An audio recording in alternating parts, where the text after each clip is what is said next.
Some people have spread the idea of using Kratom as a treatment for a wide range of conditions, including opioid withdrawal symptoms. So what is Kratom? And is it really the miracle treatment that it is marketed as? Kratom is a plant in the coffee family indigenous to Southeast Asia. And in spite of some anecdotal experiences, it has not been proven to be a safe or effective treatment in any well-controlled scientific studies. One of the concerns with Kratom is that it contains some compounds that affect the opioid receptors in the brain. This means that it might feel like the Kratom is treating your opioid withdrawal symptoms, but you are actually just substituting one opiate addiction for another.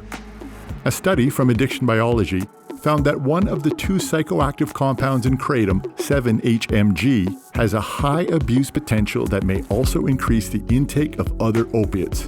And the FDA has even stated that between 2011 and 2017, 44 people died from Kratom, since Kratom can make someone stop breathing much like opiates do.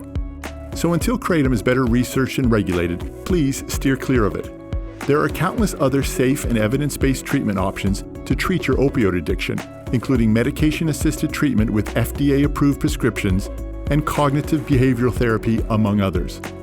To learn more about effective treatment options, contact 10 Acre Ranch today.